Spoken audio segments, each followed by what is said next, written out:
자, 여러분 교재 153쪽이 되겠습니다. 아, 이거 좋은 날이네요. 다음 주 크리스마스도 돼 있고.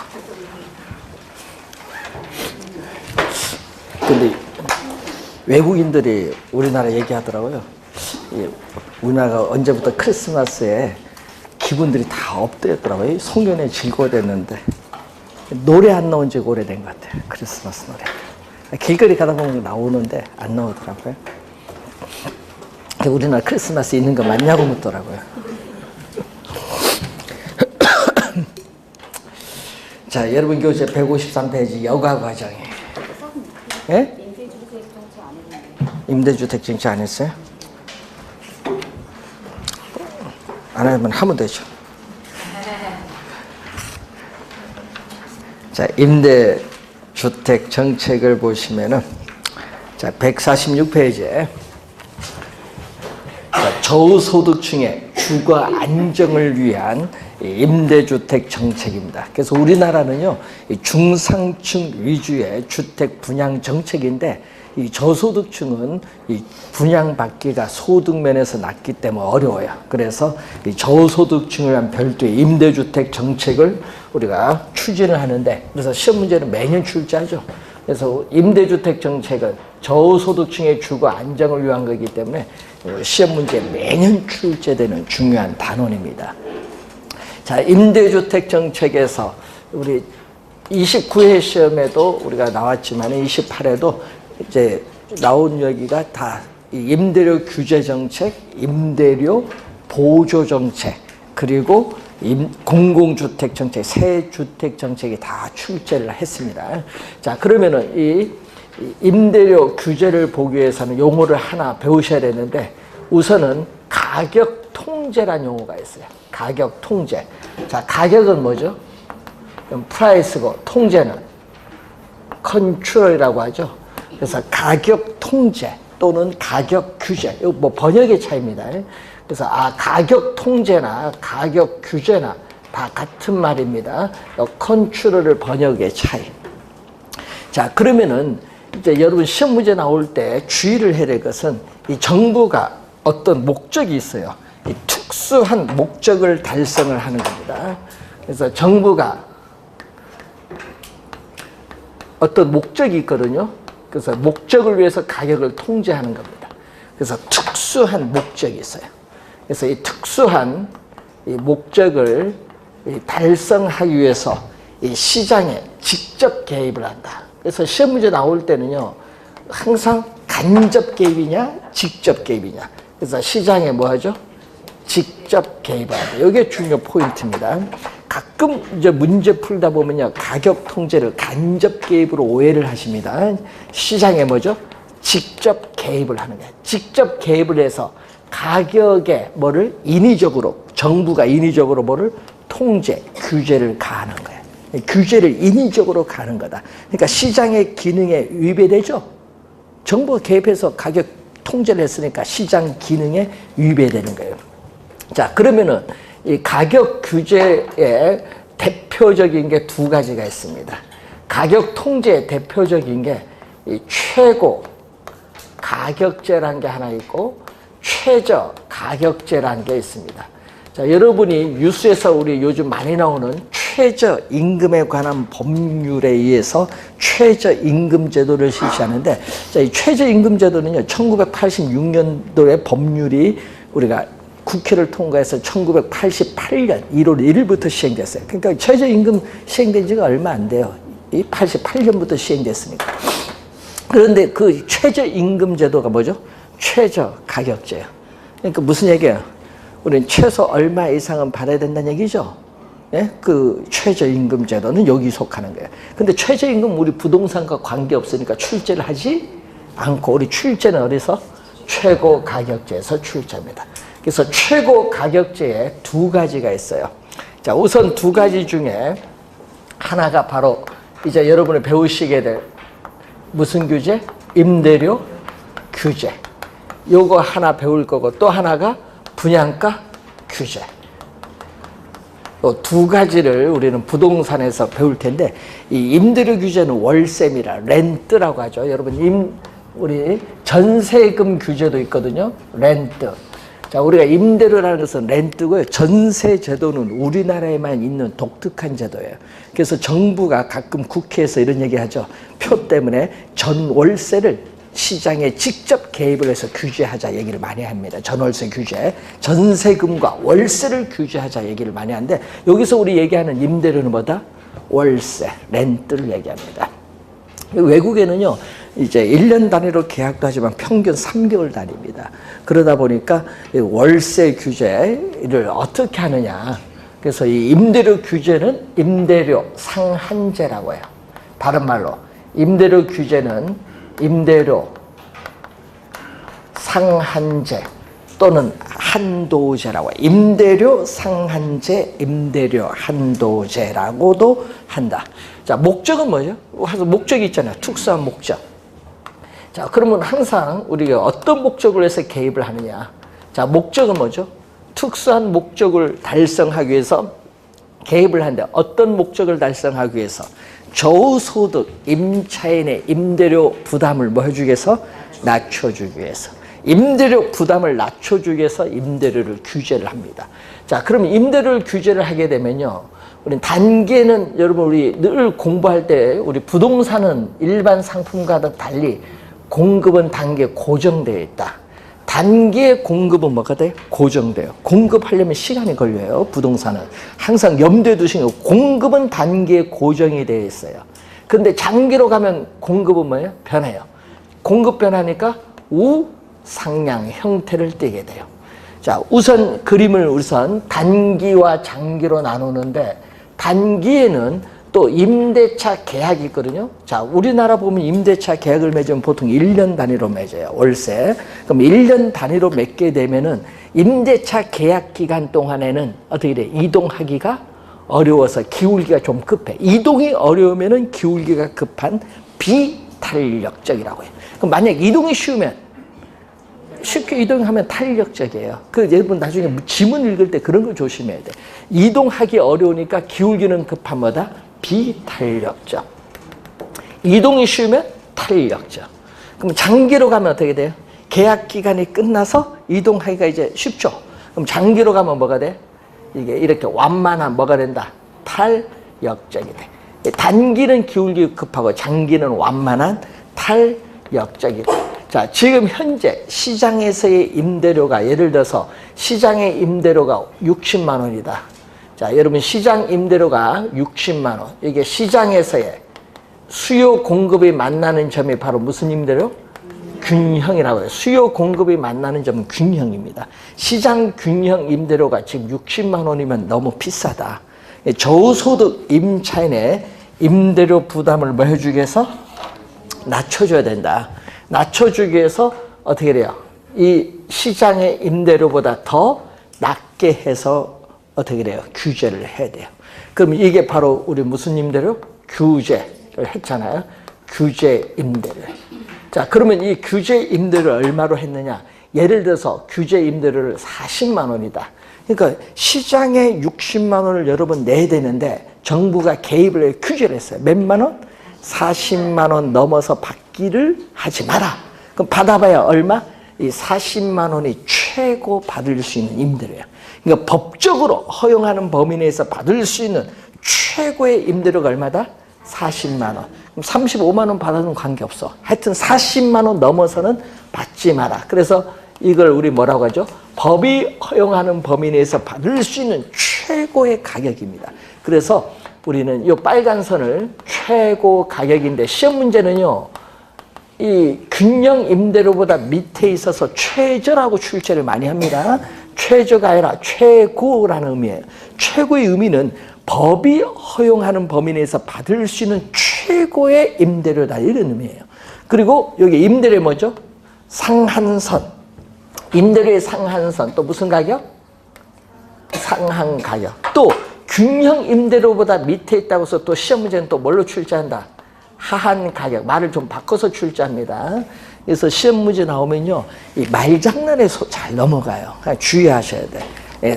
상한 가격. 이게 빨간 선이 임대료의 상한선입니다. 그래서 이 규제 임대료가 여러분이 임차인이 법이 허용하는 범위 내에서 우리가 가장 높게 지불해야 될 임대료의 뭐다?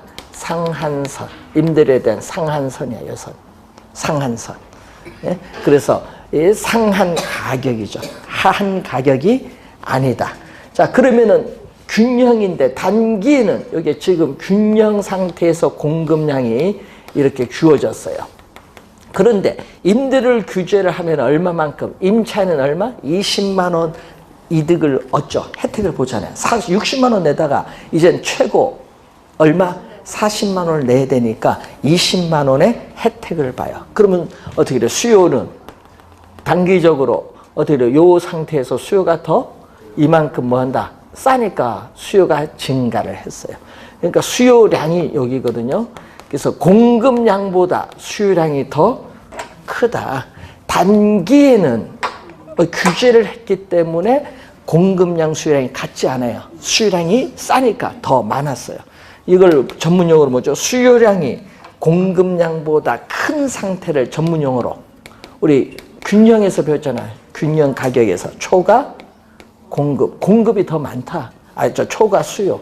우리가 수요량이 공급보다 더 많다. 초과 수요인데 여러분 2년 전 28회 시험에는 이것을 초과 공급, 과잉 공급으로 출제했어요. 초과 공급, 과잉 공급 같은 의미인데 과잉 공급으로 출제했어요. 과잉 공급이 아니라 뭐죠? 초과 수요가 발생한다. 이 시험 문제 많이 내거든요. 초과 수요, 초과 공급. 정답으로 많이 묻습니다. 좀 주의를 했는 게 초과 수요가 발생을 해요. 단기에는 이렇게 초과 수요가 적거든요. 근데 장기로 가면 달라지죠. 임대차 계약 기간이 끝나서 들어오는 인구까지 고려하면은 단기보다는 어떻게 돼요? 이 균형에서 단기보다는 수요량이 더 많이 증가해. 그러니까 수요량은 단기보다 더 많이 증가를 해요. 근데 공급은 어떻게 돼요? 또 얼마? 손해를 보잖아요. 임대인은 손해를 보는데 단기는 공급이 고정되지만 장기는 액션을 취해 줄 수 있어요. 임대는 손해를 보니까 임대주택에 자금 투자를 기피해요. 손해보는데 왜 투자하냐 이거지. 그래서 어떻게 돼요? 기존의 임대주택을 비용을 투입을 해서 개조를 해. 뭘로? 임대주택이 아닌 자가주택. 에? 임대주택 안 하겠다 이거야. 비용 투입해서 어떻게 품질이 높은 자가주택으로 개조해서 그걸 자가주택으로 매각을 해버려요. 그럼 시장의 임대주택은 점점 줄어들어요. 그래서 임대주택 공급은 이렇게 장기로 가면요 점점 이렇게 줄어드는 거예요. 그래서 임대주택 공급량은 장기로 가면 이렇게 장기로 가면 점점 줄어들어요. 그럼 공급은 이 정도밖에 안 되는데 사회에서 필요한 양은 이만큼이에요. 그러다 보니까 어느 만큼 이 크기만큼의 뭐가 발생한다 또 초과 수요가 발생한다. 여기서 주의해야 될 거는 단기보다는 장기로 갈수록 초과 수요는 더 커지는 거예요. 이 초과 수요가 커진다는 것은 이만큼 여러분 임대주택이 부족한 거예요. 초과 수요는 임대주택에 있어서의 부족량인데 임대주택의 부족량이 더 커진 거예요. 장기로 갈수록. 그러면은 저소득 임차인은 임대주택 구하기가 더 어려워져요. 어려워지면서 임대주택난이 심화가 돼. 그러니까 여러분 저소득층을 보호하기 위해서 규제를 했더니 오히려 장기로 가면은 임대주택 구하기가 더 어려워진다는 얘기예요. 이게 뭐냐? 부작용이 나타나는 거예요. 장기로 가니까 어떻게 돼요? 효과보다는 뭐가 더 커? 부작용이 더 큰 거예요. 그리고 부작용이 크다는 것은 또 뭐죠? 요 공급은 적다 보니까 초과 수요자들의 경쟁이 벌어지죠. 경쟁이 벌어지면서 장기적으로 뭐가 형성된다? 암시장이 형성된다. 여러분 암시장이 형성된 거 대표적으로 여러분이 옛 극장에 여러분 암표 사보신 분 저 한 표 몇 번 사봤거든요. 과거에. 예? 예? 꼭 나는 7시 타임에 영화를 봐야 되는데 표는 11시밖에 없어. 그럼 어떻게 돼? 웃돈을 주고서라도 암표 사서 7시 봐야지. 예? 요즘은 인터넷 있었죠? 옛날에 인터넷 없을 때는 암표 사야 돼, 이게. 뭐 예약이 어딨어. 그래서 사야지. 미리 가서 표를 구매를 하든지 이렇게 해야 돼. 옛날 인터넷 없을 때는요, 샀어요. 그래서 저 보디가드 영화, 예? 예? 암표 주고 샀습니다. 그때 인터넷 없을 때입니다.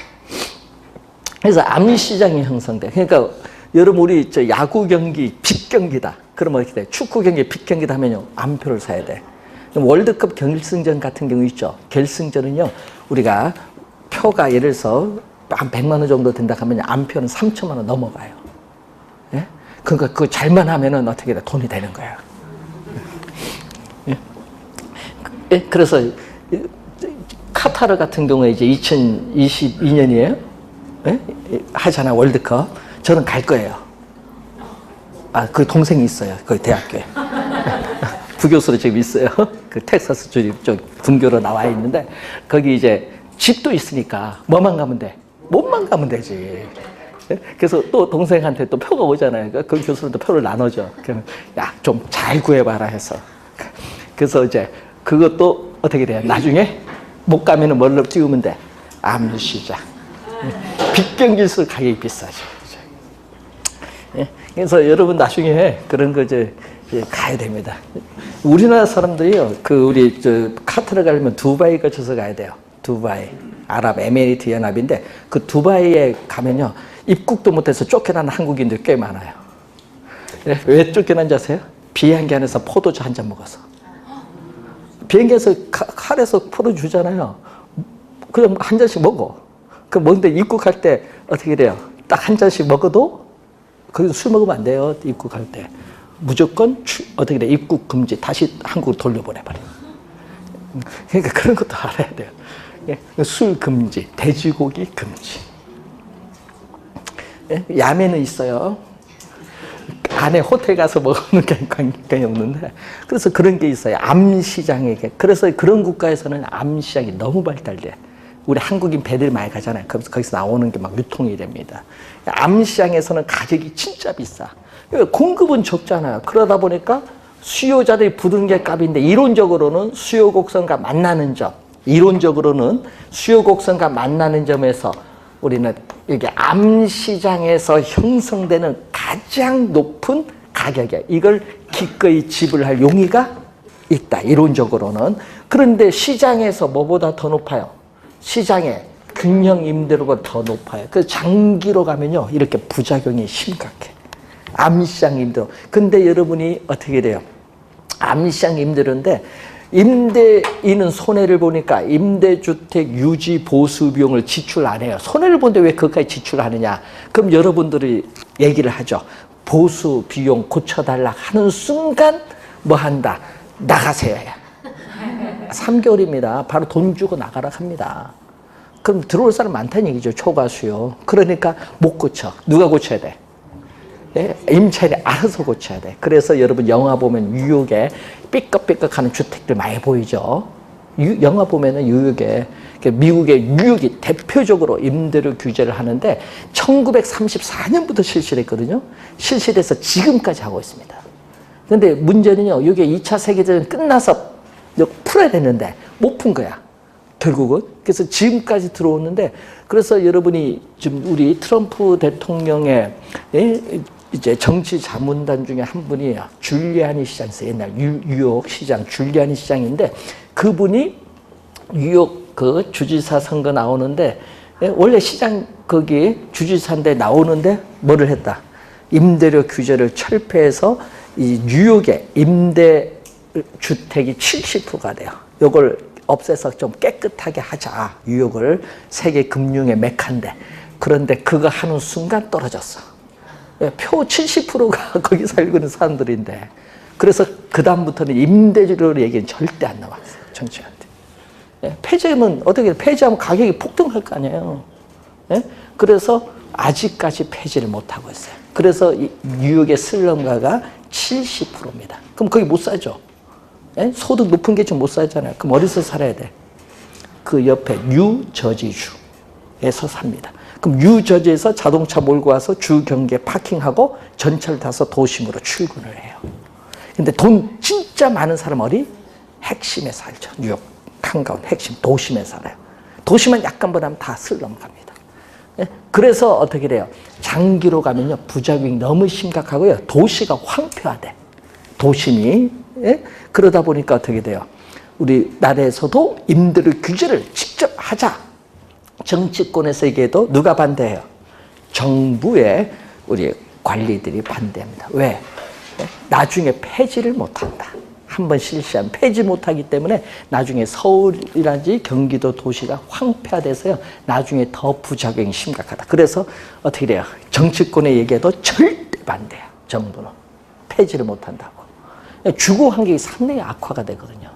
그래서 장기로 가면요. 부작용이 너무 심각해. 그래서 가격, 기능이 뭐가 돼요? 왜곡. 여러분 아까 얘기했잖아요. 가격을 통제하니까 가격 기능에 뭐가 가져온다?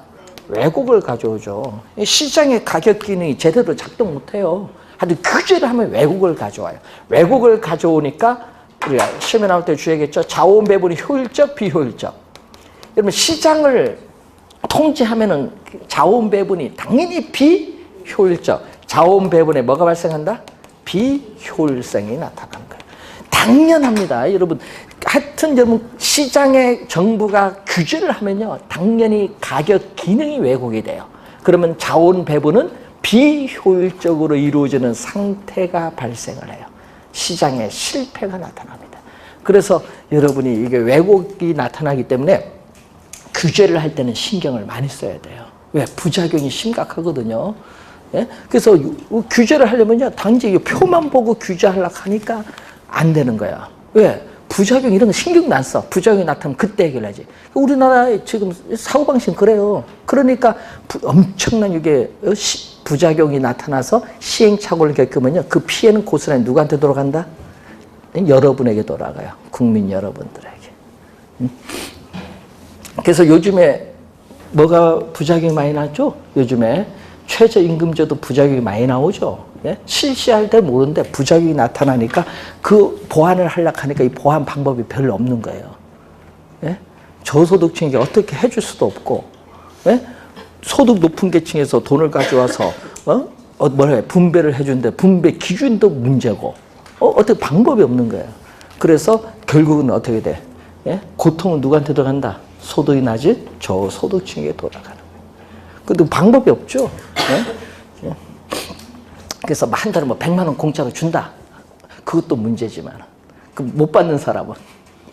예? 그래서 이제 카타르 같은 경우에는요. 직업이 없으면요. 한 달에 300만 원 줘요. 카타르 국민은 300만 원. 왜? 세계 넘버 2니까. 예? GDP가 세계 넘버 2잖아요. 그러니까 어떻게 돼요? 직업이 없으면요. 300만 원 줘 국민들한테. 예? 그래서 그거 갖고 생활하라 얘기죠. 근데 우리나라도 그렇게 하면 우리나라 재정이 문제잖아요. 우리는 수출해서 받아서 가져오는 재정인데. 그래서 그런 문제가 있어서 돈을 얼마 준다 이것도 고민을 많이 해야 될 겁니다. 그래서 지금 뭐 얼마 준다고 하죠? 보통 기초연금에서 이번에 법 개정된 거 뭐 40만 원? 뭐 앞으로 뭐 40만 원, 국민연금 40만 원까지 기초연금 뭐 준다고 하는데 하여튼 여기 문제가 돼요. 규제를 하면. 그래서 시험 문제는 여기서 진짜 많이 내는데 정답 지문을 많이 묻습니다. 정답 지문. 자, 암시장이라는 용어 꼭 기억해야 됩니다. 그러면 임대료가 몇 개 생겨요?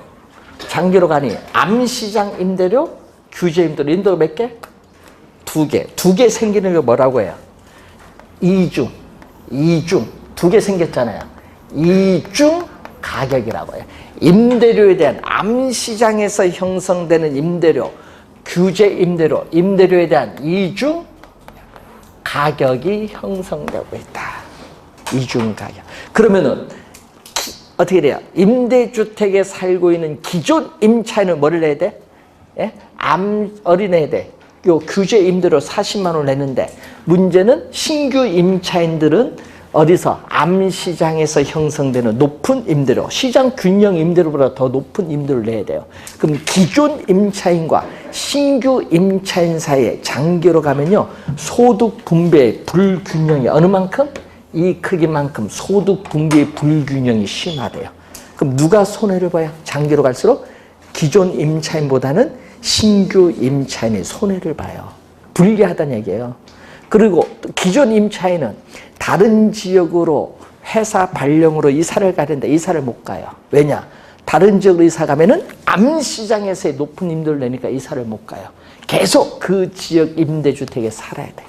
그러다 보니까 기존 임차인들의 이주가 기피되는 형상. 이사를 못 가는 거 주거이동이죠. 이사 가는 거 주거이동이 떨어져요. 저하되면서 다른 지역으로 출퇴근하기 위한 교통 혼잡이 발생해요. 교통 혼잡이 발생하고 또 교통 시간이 더 많이 들게 된다. 이런 문제점이 또 있습니다. 그래서 장기로 가면은 부작용이 심각하니까 어떻게 돼? 우리는 단기만 봐서 정책을 펴서는 안 되는 거예요. 그래서 어떻게 돼? 단기는 효과가 있겠지만은 장기로 가면 부작용이 많다는 거. 자, 우선 임대료 규제의 기본적 개념입니다. 그 분양가 규제도 마찬가지거든요. 그래서 여러분 여러분 꼭 주의해야 될 건요. 정부가 임대료 규제를 이렇게 직접 시장에 개입해서 지금 규제를 못 하고 있거든요. 그래서 우리 조순 부총리가 1980년 후반입니다. 이제 노태우 대통령 시절인데 이때 조순 부총리가 뭐를 했냐면요. 이 경제기획원입니다. 그때 당시는 장관 부총리인데 그때 됐을 때 뉴욕에서 공부하셨거든요. 이제 40년대 후반에서 50년 초에 그때 당시 뉴욕에서 자기는 요걸 혜택을 많이 받았다. 내가 정책권자가 된다면 반드시 이 정책을 실시하겠다는데 이게 뭐야 30몇 년 지났는데 부작용이 심각하잖아요. 그래서 어떻게 돼? 기획원 어떻게 돼요? 제자들이 전부 반대를 하는 거야. 안 된다고. 그래서 그럼 다른 방향으로 보호를 해주자 해서 나온 게 뭐냐? 주택임대차 보호법이에요. 여러분이 민법에서 배우죠. 주택임대차 보호법이 그래서 도입이 된 거예요. 그 도입된 순간 날랐죠. 왜? 임대인인 어떻게 돼요? 그 보호법상에 여기까지는 임대를 올릴 수 있다 착각을 해서 임대를 대폭을 했어요. 그때 당시 임대료의 폭등을 가져왔거든요. 처음 실시할 때. 그래서 이 임대료를 잡기 위해서 강력하게 뭐 세무조사를 한다든지 뭘 한다든지 해서 2년 정도 지나서 임대료가 잡혔는데요. 그때 당시 우리나라 최초로요. 예? 광화문에서 화형식을 당하신 분이야. 그것 때문에. 예? 그만큼 이게 엄청 문제가 됐었거든요. 그때 당시 임대료의 폭등을 가져와서. 지금은 어떻게 돼요?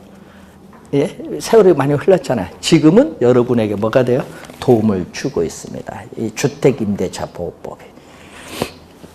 초기에는요, 상당히 이게 시행착오를 많이 겪은 법이에요. 주택임대차 보호법. 또 보호해주는 게 있죠. 요것만 있는 게 아니잖아요. 또 하나 있잖아요. 상가 건물 임대차 보호법도 여러분 배우는 거예요. 그 법은 왜 생긴 줄 아세요? 하여튼 무슨 사건이 있으니까 생기는 거예요. 그거는요, 저 야탑에 가면요, 그 몰 안에 있던 시외버스 터미널 야탑으로 옮겼거든요. 옮길 때 그 공사 누가 하냐? 삼성중공업이 했습니다.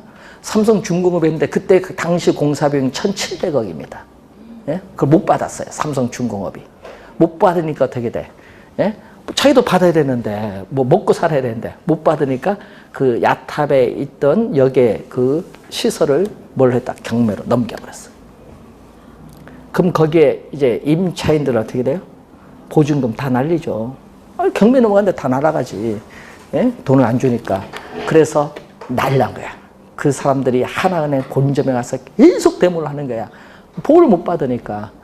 예? 그래서 한 1년간 뭐 데모했나? 그래도 못 받지. 법이라는 게 딱 규정이 돼 있는데. 그래서 결국 어떻게 돼? 예? 그것 때문에 또 도입이 된 법이 상가 건물 임대차 보호법입니다. 하여튼 사건이 생기니까 나오는 거야. 뭐 사건 생기면 여러분 공부할 게 더 많아져요. 뭐 하나씩 더 생기니까. 또 사건이 생기니까 또 그 처음에 만들 때 그걸 몰랐죠. 그래서 또 뭐니까 뭐 5년 하다가 뭐 부작용이 심각하고 임대료 뭐 이런 거 있기 폭등 또 가져오니까 또 뭘 해야 돼. 또 이제 10년으로 또 법이 바뀌면서 그러니까 이게 처음엔 부작용이 심각하거든요. 처음에는 그걸 모르고 만들었다가 이제 시행착오를 겪으면서 계속 뭐를 해? 개정을 해오는 겁니다. 그래서 요즘에 상가 건물 임대차법은 뭐 때문에 그러냐면 임대료의 폭등을 가져오죠. 권리금 문제도 있고 권리금이 비싸면요 임대인이 나가라 해버려요. 장사 잘 되죠? 나가라 해서 본인이 하든지 하여튼 별거 다 해요. 그래서 우리나라 개그맨 중에 하나가 저기 강남역에서 막창집을 했었는데 진짜 장사 잘 됐어요. 임차인이니까 나가라 하니까 어쩌죠? 개그맨이니까 이거 또 항의도 못하고 알겠습니다. 나갈 수밖에. 공인이잖아요. 개그맨도. 그래서 나갔는데 자기가 그 노력한 거 권리금도 못 받고 나옵니다. 그래서 어떻게 돼요? 개정을 이제 또 한 것이고. 그래서 장사를 할 때는 예? 개그맨이 있는 건물에 가서 하든지 요즘에 연예인이 가지고 있는 건물에 가서 장사하면요 연예인들이 야박하게 못해요. 계속 하고 임대료도 많이 못 올려. 예. 그 또 소문나면 안 좋으니까. 예. 그래서 그것 때문에 말이 많았던 게 싸이가 보유하고 있는 건물입니다. 예? 임차인 문제 때문에. 예? 하여튼 뭐든지요. 이런 문제가 있어요. 자, 그럼 임대료 규제를 지금 직접 정부가 못해요. 주택임대차보호법에 의해서 보호를 해주고 있지만은 그것도 약간 미미합니다. 자, 그래서 정부는 또 저소득층을 위해서 그걸 안 되니까 이번은 뭐를 해줘야 돼? 임대료를 뭐 또 보조를 해줘요. 그럼 임대료 보조의 목적은 뭐예요? 이제 또 마찬가지예요. 임대료를 보조하는 목적은 또 저소득 임차인의 임대료 부담을 뭐 해주기 위해서? 낮춰주기 위해서 보조를 하는 거예요. 예? 그러면은 임대료를 보조해 주는 것은 여러분 정부의 시장 개입 방법 중 간접 개입이야. 이건 직접 개입이 아니라 임대료 규제는 직접 개입이고 이거는 무슨 개입? 간접 개입의 방법. 그래서 저소득층의 주택 문제를 해결하기 위한 간접 개입의 방법이 임대료 보조입니다. 그러니까 정부가 임대료의 일부를 무상으로 어떻게 돼요? 보조해 주는 겁니다. 뭐를 위해서? 저소득층의 임대료 부담을 낮춰주는 것을 목적으로 한다. 이런 얘기죠. 자, 그러면 우리나라에서 임대료 보조해 주는데 대표적인 게 뭐가 있어요? 여러분이 뉴스에서 뭐 들어보면은 우리나라에서 임대료 보조해 주는 대표적인 제도. 자, 여러분 박근혜 정부에서 도입된 거죠. 주택 바우처 제도. 예. 여기 좀 일찍 도입될 건데 세월호 사건 때문에 도입이 한 2년 정도 늦어졌어요. 예, 주택 바우처인데 이 바우처 뭐 많죠. 뭐 용어 많이 들어보는데 바우처는 이 교환권을 얘기해요. 교환권. 쿠폰을 주는 거예요. 교환권인데 여러분이 뭐 우리 상품권 보면 X 적혀있듯이 그런 교환권을 주는 겁니다. 자, 그러면은 주택 바우처 제도는 일종의 주거급여예요. 주거급여. 그럼 정부는 누구에게? 저소득 누구에게? 임차인. 저소득 임차인에게 뭐를 지급한다? 바우처. 예를 들어서 30만 원 바우처를 지급을 해요. 근데 지금 현재 임대료는 60만 원이다. 자, 현재 임대료는 60만 원인데 바우처 받은 것을 30만 원 받았잖아요. 플러스 자기가 또 현금 얼마? 30만 원 합쳐서 임대료를 누구에게? 우리는 임대인에게 지급을 하죠. 그럼 임대인은 바우처를 받았으니까 이 바우처를 정부에 뭐 해야 돼? 제시해서 정부로부터 뭐를? 현금을 지급을 받는 제도죠. 주택 바우처 제도. 일종의 주거급여인데 문제는 왜 정부는 저소득 임차인에게 현금으로 직접 보조를 해주지 않을까요? 직접 현금으로 보조해주면 좋은데 왜 바우처로 지급할까요? 그 돈을 다른 용도로 전용할 수 있기 때문에 그 전용되는 것을 방지하기 위해서 그래요. 그렇다고 뭐 전용 안 되는 것도 아닌데 보면요. 그래서 지급을 해요. 근데 문제는요. 이 임차인이 전국 어느 지역에 관계없어요. 본인이 바우처 대상이 되면요. 어느 지역 관계없이 뭐를? 임대차 계획을 체결해서 주택에 살면요. 신청하면 돼. 가끔 광고 나오잖아요. 전체 보면 옆에 광고 없나요? 주택 바우처에서 광고 표가 붙어 있을 거예요. 대상이 되면 언제든지 신청하세요. 그러면 어떻게 돼요? 지급을 하는 거예요, 정부가. 문제는 이걸 지급하는데, 그래서 임차인 어느 지역에 가서 살든 관계없다. 임차인의 주거 선택권이 보장이 돼서 여러분들이. 주거 선택권이 보장됐기 때문에 누구 중심? 이거는 소비자. 예? 임차인 누구? 소비자 중심이에요. 임차인인 소비자 중심의 제도예요. 왜냐? 임차인의 뭐가 보장됐기 때문에? 주거 선택권이 보장이 되어 있어요. 임차인의 주거 선택권이 보장됐기 때문에 소비자 중심의 제도예요. 그러면 여러분 작년에 29회 시험에 뭐 나온지 아세요? 29회 시험에 여러분 주택 바우처도 2번 출제했거든요. 주택 바우처 2번 출제하니까 29회는요 주택 바우처를 안 내고요 다른 걸 냈어요. 이걸 또 혹시나 싶어서 작년에 올해 29회 할 때 강의를 해줬는데 주거급여법이라는 게 있어요. 여러분 주거급여법이 도입이 됐거든요. 그래서 이걸 강의를 해줬거든요. 주거급여법에 주거급여라는 용어가 있어요. 제2조 용어에 보면요. 주거급여라는 용어가 있어요. 이게 저소득 임차인에게 뭐를 주는 거야?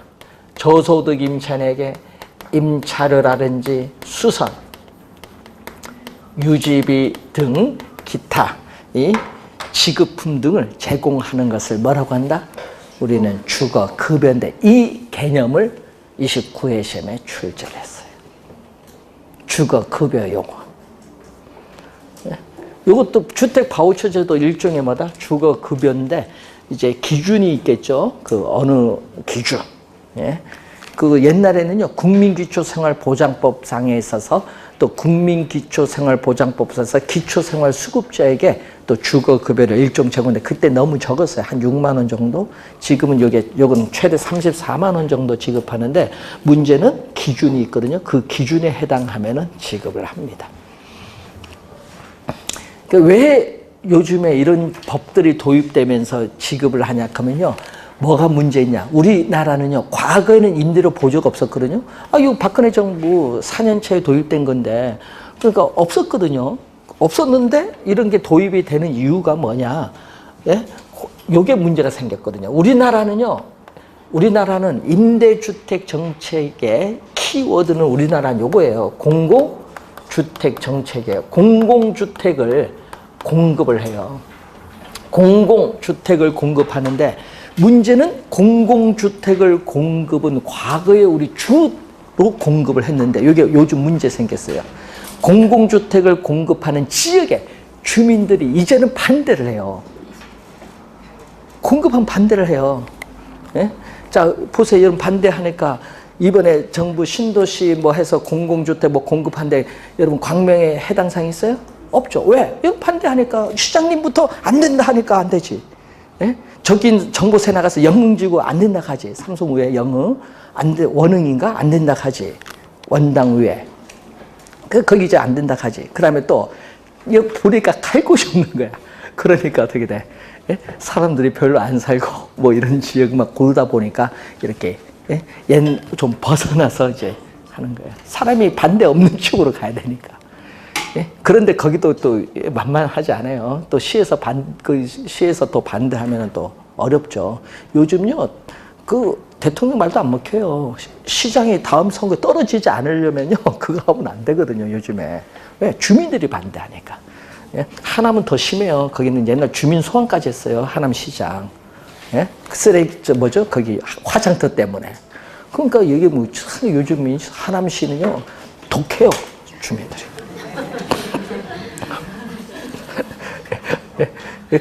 그래서 그런 시설이 들어가면은 공공주택이 좋은 건데 조사를 하면은 다 좋다고 찬성하면서 자기 동네 들어오는 건 반대야.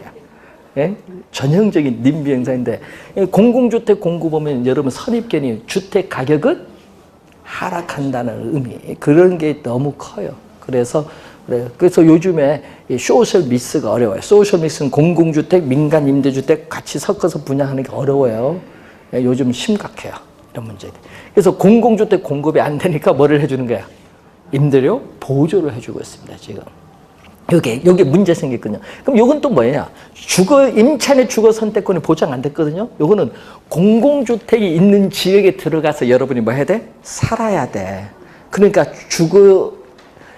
임차인의 주거 선택권이 뭐? 제약을 받아요. 요거는 제약을 받는 거예요. 제약. 그럼 공공주택을 공급을 하게 되면은 진짜 중요한 조건이 있어요. 공공주택, 여러분 영구임대주택이라든지 국민임대주택, 뭐 장기전세주택 뭐 이런 게 있죠. 또 요즘 뉴스 많이 나오는 분양전환 공공임대주택. 여러분 처음에 임대하다가 10년 지나서 분양전환하겠다 뭐 이런 게 얘기거든요. 그거 다 공공주택입니다.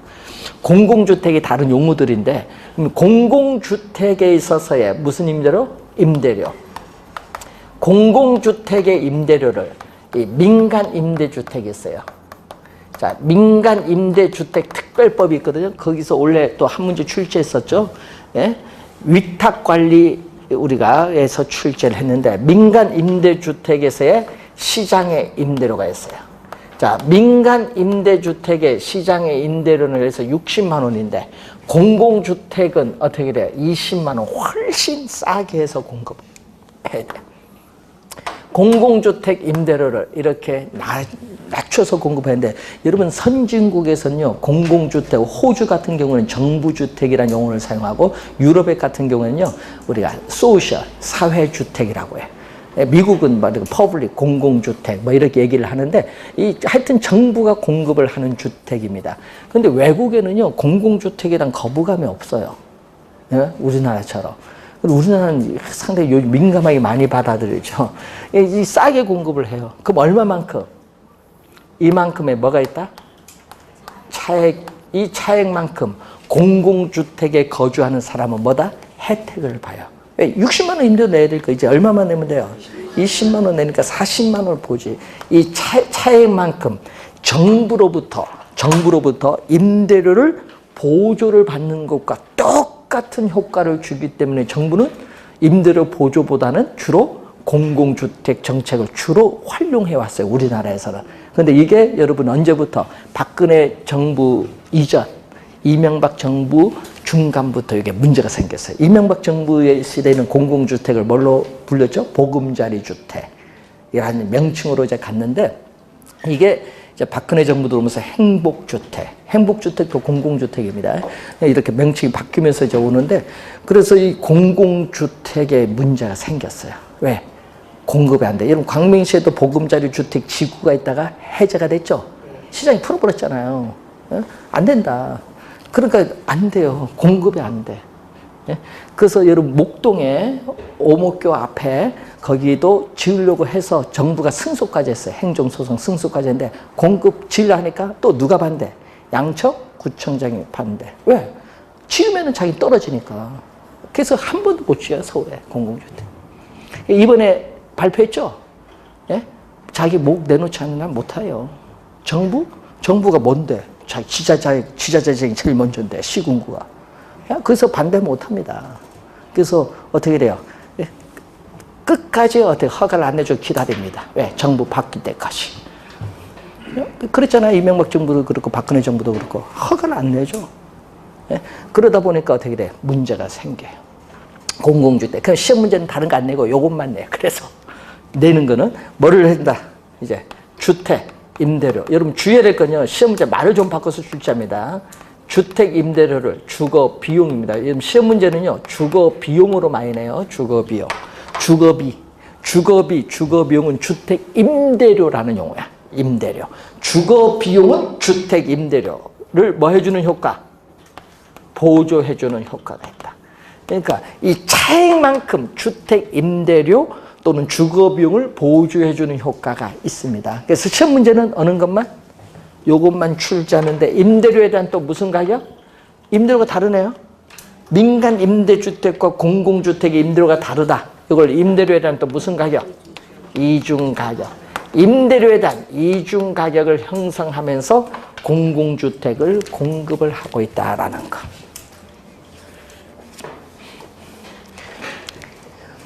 시험에 안 나오는 질문 과감히 버려야 됩니다.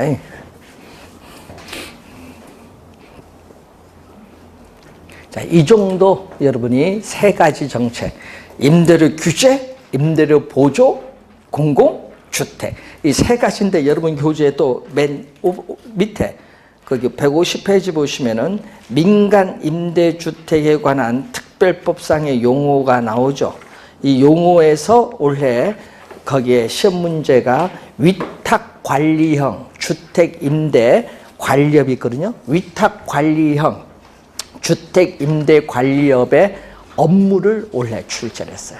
근데 여러분 대출 알선을 안 하거든요. 그러니까 그 대출 알선 하는 그것을 출제했습니다. 그래서 여러분이 뭐 유지, 수선, 개량 이런 건 다 하겠지. 위탁관리, 주택임대관리업에서는. 자, 그래서 여러분 그 민간 임대주택에 관한 특별법상의 용어와 그리고 152페이지에 공공주택 특별법 상에 또 용어가 나오죠. 자, 공공주택에 대한 용어가 이렇게 많아요. 다 무슨 주택이야? 공공주택. 이것은 여러분이 1, 2월 가서 좀 더 자세하게 배울 겁니다. 아직 그까지는 하지 마시고 기본 개념 정도 확인하시면 되겠네요. 자, 153페이지 여과 과정.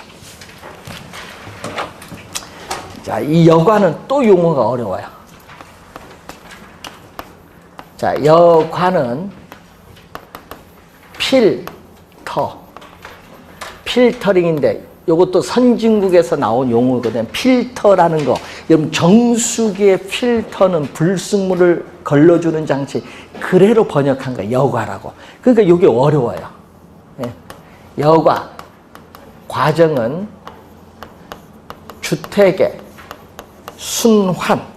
여러분 주택이 뭐 한다? 순환한다. 여러분 생각해보세요. 토지는 위치가 고정되어 있고 그 토지 위에 지은 주택도 고정되어 주택도 이동이 어려워요. 그런데 주택이 순환한다. 말이 좀 그렇다. 이 순환은 뭐냐? 그 주택에 살고 있는 주민들이 이사를 간다는 거예요. 이사를 가려면 뭐가 있어야 돼요? 빈집이 있어야 돼요. 빈집. 그래서 여가 과정이 나타나려면 빈집을 우리 전문용어로 뭐죠? 공가라고 해요. 빈집. 공가가 연쇄적으로 나타나야 돼. 빈집이 연쇄적으로 나타나야 여가 과정이 발생하거든요. 그래서 여가 과정은 구성하는 전제 요소로서 공가, 빈집이 연쇄적으로 나타나야 여가 과정이 나타나는 겁니다. 자, 그러면 주택의 이 순환되는 형상을 말하는데, 자, 시간이 경과함에 따라 주택의 질적인 변화가 나타나죠. 여러분, 분양받은 주택을 여러분 사용하면 점점 노후화되잖아요. 질적인 변화가 나타나요. 또는 뭐를 우리는 가구, 고소득층 가구, 저소득층 가구, 이 가구의 이동 관계를 설명하는 이론이에요. 주택의 질적인 변화와 가구의 이동 관계를 설명하는 이론이 무슨 이론?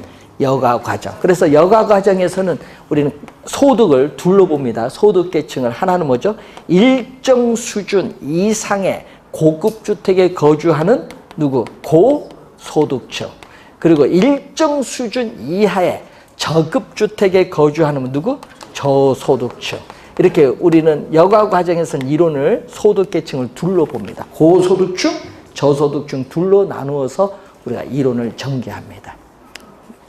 자, 그러면은 이제 관련해서 여가 과정에서 정답을 많이 묻는 내용이 바로 이 개념인데, 자, 여러분 상향 여과의 개념이 있어요. 상향 여과의 개념, 여가 과정. 또 하나는 하향 여과의 개념. 여과는요, 이렇게 두 가지 개념이 있어요. 자, 상향 여과는요, 저소득층이 거주하는 주택을 뭐라고 했냐면 저급 또는 뭐죠? 저가주택. 자, 저소득층이 거주하는 주택이에요. 일정 수준 이하의 저소득층이 거주하는 주택을 저급주택, 저가주택이라고 하는데, 그러면 이 저급, 저가주택이 상당히 노후화가 된 주택이잖아요. 그러다 보니까 비용을 투입을 해서 뭐 한다? 비용을 투입해서 수선을 한다든지 아니면은 주택에 대한 뭐가 이루어져요? 재개발이 이루어져서 우리는 이제 노후화된 걸 이제 수선하거나 재개발이 이루어지면 누구? 고소득층, 상위 소득 계층의 사용으로 바뀌어요. 저소득층에서 상위 소득 계층의 사용으로 바뀌는 것을 뭐라고 하죠? 상향여과. 그럼 하향여과는 고소득층이 사용하는 고급 고가주택이야. 고급 고가주택. 고소득층이 사용하는 고급 고가주택이 시간이 경과함에 따라 점점 뭐가 돼요? 사용함에 따라 노후화가 되죠? 노후화가 진행이 돼요. 그래서 우리는 노후화가 진행이 돼서 물리적, 기능적 측면에서의 이 노후화가 진행이 되다 보니까 더 이상 고급 주택으로서의 기능을 제공해 주지 못하면은 이 고급 주택에 살고 있는 고소득층 가구는 주거 환경이 좋은 다른 지역으로 뭐 해버려요? 이사를 가고 이 주택은 누구에게? 저소득층의 사용으로 넘어오죠. 저소득층의 사용으로 넘어오는 것을 뭐라고 한다? 하향 여과인데, 일반적으로 여과 과정은 요게 이쪽 고급 주택이 자연적으로 사용함에 따라 노후화가 되니까 일반적으로 여러분 여과 과정이라고 한다면은 무엇을 의미한다? 하향 여과 과정을 의미한다. 이건 상향은 비용을 투입해서 가야 되는 거니까 일반적으로 여과 과정이라고 한다면 하향 여가를 의미하는 이론입니다. 요 선진국에서 나타난 이론인데, 그래서 선진국도요 저급주택도 많거든요. 그래서 여기 해결하기가 상당히 쉽지는 않습니다. 저급주택 문제. 자, 우선 상향 여가의 개념, 하향 여가의 개념을 우선 기억을 해두시고, 또 하나의 용어가 또 거기 보시면 주거 분리가 나와요. 자, 또 용어가 어려운 용어가 또 나왔어요. 주거 분리. 여가 과정 주거 분리가 시험에 나올 때는요, 주거 분리가 또 많이 내거든요. 자, 주거 분리를 보면은, 자, 도시 내에서 저소득층이 거주하는 지역과 고소득층이 거주하는 지역이 서로 분리가 되는 형상을 말해요. 그러니까 고급 주택 지역과 저급 주택 지역이 서로 분리가 되는 형상을 전문 용어로 주거 분리입니다. 그래서 이러한 주거 분리 형상은 도시 전체에서뿐만 아니라 지리적으로 가까운 인근 근린 지역에서도 발생을 한다는 얘기입니다. 쉽게 얘기하면요, 도시 어느 지역에서든지 여러분들은 쉽게 주거 분리 형상을 관찰할 수 있다는 거예요. 그래서 도시의 역사적인 발달 과정과 밀접한 관련이 있는 용어가 바로 무슨 형상? 주거 분리 형상이에요. 주거 분리. 자, 주거 분리라는 용어를 배우는데, 자, 그래서 이 주거 분리, 그리고 상향 여가, 하향 여가 개념 정확하게 기억을 좀 해 두셔야 됩니다. 자, 그 주거 분리와 여가 과정을 우리가 나타난 이론은 우리가 나중에 좀 더 자세히 배우기로 하고, 우선 여러분 교재 155페이지에 오시면은 분양가 규제가 나오죠. 자, 분양가 규제는 아까 우리 저기서 뭐죠? 예? 가격 통제 중 무슨 가격? 최고. 분양가 규제 최고 가격. 가격 통제 중 최고 또 가격제 일종인 분양가 규제. 여러분이 요게 좀 가끔 2년, 3년마다 한 번씩 내는데 27회 시험에 나왔고요. 28, 9에 안 나왔죠. 여러분 30회는 나올 수도 있어요. 그런데 시험에 내면요, 분양가 규제의 목적이 지문 속에 나올 수 있습니다. 그래서 분양가 규제 왜 하느냐? 뭐 그 내용인데 그 관련돼서 몇 가지 중요사항 한번 보고요. 우리가 잠시 쉬고 시작하겠습니다.